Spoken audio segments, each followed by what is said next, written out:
Today is update day for Overwatch, so let's start with the shop rotation I always like to. So now you can buy Synthwave Tracer and the bundle. It's actually a pretty solid skin, I can't complain too much. The highlight intro is also really good. Souvenir, I don't care about, I think they're kind of lame. There's also the Cybermedic Ana bundle, which is something I didn't look at too much. Ana itself looks great. Like, it looks really good, but then they threw an old highlight intro just to complete the bundle, which is kind of a massive L. Finally, they gave us this. Bro, no way. For $20, you can skip 10 tiers in the battle pass. What are they thinking? They also made a Lifeweaver bundle, but you can just see the footage in the background. Dude, what are they thinking? They're just trying to milk the money at this point. There's no other way to put it. They're trying to milk the money. Just pay $20. You can skip 10 tiers in the battle pass. It's obviously a tactic, especially as we near the end. You know, right as we near the end of the season, they're trying to milk you. They're trying to make you panic that you won't have enough time for that Sigma skin. And then you pull the trigger and spend an additional $20, meaning you spent like $30 on the battle pass. Don't do it. That's bad. That's really bad. A lot of the challenges are already brain dead easy and not even fun or engaging, so definitely don't do it. It's not worth. Besides that, there's a small update to the map, some PvE news, a little bit of info on a potential future hero, but we'll get to all of that after a quick word from the sponsor of today's video. This video is sponsored by War Thunder, the most comprehensive vehicle combat game ever made. You can literally play more than 2,000 different tanks, planes, helicopters, as well as ships in a dynamic and intense PvP battle. I'm not gonna lie, if you have not heard of War Thunder before, I'll be quite surprised. I mean, you can even play it for free on PC, Xbox, as well as PlayStations, even previous console generations, so they don't leave anyone out here. And honestly, the detail in the vehicles are quite incredible. I mean, are you seeing what I'm seeing? It's so cool. I think what makes them even cooler is the fact that the collection of the vehicles in War Thunder span over 100 years, starting from the 1920s all the way to the present day. So the sheer amount of uniqueness is massive in these. Now, War Thunder calls on the people who want fast, action-packed matches in a more realistic and tactical experience. It provides intense PvP battles at various immersion levels for multiple different playstyles. Again, the game is free, so make sure to go play War Thunder for free on PC, PlayStation, or Xbox using my link down below. And a little bit of a bonus, registering on PC includes a large free bonus pack for using my link. This includes multiple premium vehicles, premium accounts, boosters, and much more. Thanks to War Thunder for sponsoring today's video. All right, back into it. The first thing we have here is this joke of a visual novel or short story. Sorry, not visual novel, short story. They barely put any effort into this. Now, it is for Pride Month. It's not supposed to be something substantial, but I don't know.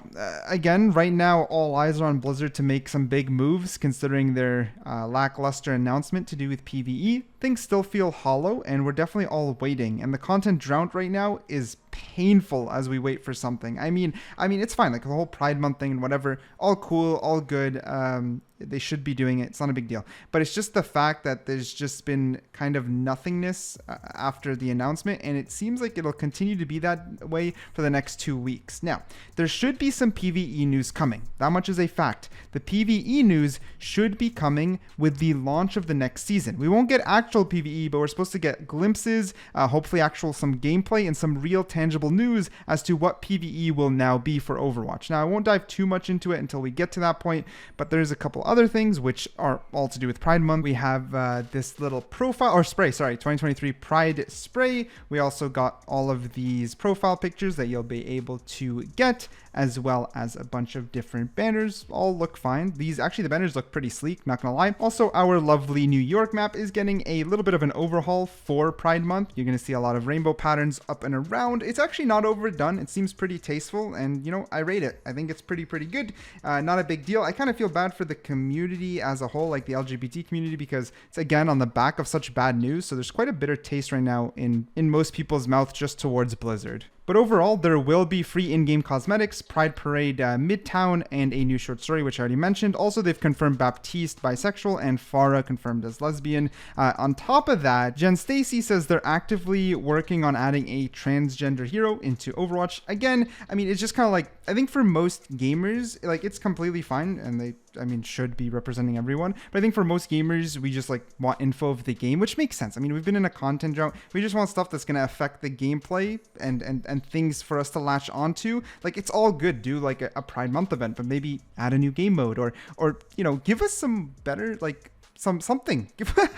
Give us something, you know what I mean? As gamers, give us something, because that's how we will always react the best to, and that's how you'll always get us engaged with stuff. I think a good example is like lore is okay, right? So let's use Baptiste as an example. Let's say they want to dive into him as a personality and reveal that he's bisexual. Instead of just doing it in some sort of bare bones way, create a story. Why not make some cool little story around it and add it into something, you know, PvE, or add it, you know, cutscenes, stories, like do it subtly, you know, make it nice, make it intriguing, make it fun, make it lovable, not just, I don't know. Hopefully people understand what I'm trying to say. Just make things engaging. I don't care what you do, just make it engaging. And I feel like Blizzard's just doing what they think they should be doing more than anything else. I hope that kind of makes sense. The whole thing feels a little corpa, basically, is what I'm trying to say. But this is the official actual blog post by Blizzard. It says, Pride is coming to Overwatch 2. Overwatch 2 is a joyful escape for millions of players worldwide. We always set out to create a futuristic world that is worth fighting for, where everyone feels seen and celebrated. This game is only worthy of that hopeful world if people can connect with our heroes and see themselves in the universe. We want Pride to be that for our players, and just as important, we want that for ourselves. One thing we heard from both players and Overwatch team members alike is that seeing themselves in a game over the years has helped them find the strength and courage to show the world who they are. We are a diverse development team, and it's important to us that the universe we are creating, the world that pour our passion and energy into, represents us and represents a world that we want to be a part of. The work that we are putting in front of the world is an extension of ourselves. Now, the only thing a little bit lame about all that is the reporting system's still trash, and I've seen so many things online that are pretty much unacceptable, and Blizzard does nothing about it. So it's a little meh. A core tenet of Overwatch 2 is giving everyone a chance to play the way that they want by choosing between different roles, unique playstyles, and a diverse heroes that best fit each person's individuality. Outside of matches, we want people playing Overwatch 2 to have a way to proudly celebrate who they are. Cosmetics and such as player icons and name cards are a means to represent that for those who want a reflection of themselves in our universe. That much is true. Beginning on June 1st, everybody that logs into Overwatch 2 will receive an extensive collection of profile players and name cards celebrating the many diverse identities that make up the tapestry of this fantastic community. The full list of cosmetics can be found below. Name cards allow you to choose how to identify within the game, and you'll notice specific ones dedicated to some of our LGBTQ+ heroes. You'll find a lesbian card for Tracer, a gay card for Soldier 76, a pansexual card for Lifeweaver, as well as a bisexual card for Baptiste, and a lesbian card for Farah. For years, players have speculated on sexual orientation of Baptiste and Farah, and we are thrilled not to only include them in the Pride cosmetic, but also publish a brand new short story focusing on their identities, each other, and themselves. Again, all good, but it's like weird. They kind of just dropped it instead of creating something nice around it. I hope that makes sense. It's just kind of weird. Pride's emphasis on expressing everyone's true self is beautiful, and we want to feel like it's not only a celebration of our players, but an event recognized within the Overwatch universe as well. In honor of that, in honor of what this event means to so many people and the original Stonewall riots that inspired this annual celebration, for the whole month of June, you'll play an updated Midtown map taking place shortly after a fantastic Pride parade.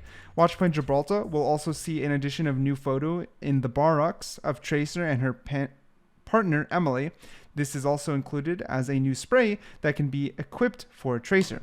We hope this provides some connection to these celebrations for any players who have always wanted to take part of real-world events but are unable to. For those wondering why now, we love our characters and their lore, and in expanding the Overwatch 2 experience to include the upcoming PvE lore, we realized how much more we can do in exploring our character identities and relationships. With our first Overwatch 2 Pride event, we knew that we wanted to celebrate the diversity that makes the world worth fighting for. This is just the beginning of Pride in Overwatch 2. Over the coming seasons and years, we'll have more to share as the deeper lore of the Overwatch universe unfolds. So they're basically saying they're basically saying we'll do the whole PvE and story stuff later. They also go on to say stuff about the Blizzard. There's like Blizzard gear, but really who cares? Then they ended off by saying there is power in ensuring we all feel welcome, not only in this game, but in the community that has rallied around it. And through that power, we hope every person who ever logs in feels acceptance and camaraderie with Tracer, Soldier 76, Baptiste, Pharah, Lifeweaver, and every other hero in the unique and personal ways. The world is worth fighting for, and in words of Lifeweaver, our strengths mingle. So we are honored to fight alongside all of you. Love the Overwatch team. Again, a little bit too corporate for me. Again, this is all good. They should be doing this. I support this. But they should have been more engaging, more entertaining, more fun, more geared towards us, to something to latch on to. Do that whole PvE, do that whole story thing, and start it off strong. Start off your first Pride and future Pride stuff strong. But again, fell a little bit through, feels a little bit corporate. Let me know what you think down below. Thanks for watching. Thanks to War Thunder for sponsoring today's video, one of the most realistic and intense vehicle battle games we got today, and it's absolutely free. Play it for free by using my link down below and get a massive bonus pack, including vehicles, boosters, and more. And thanks again to War Thunder.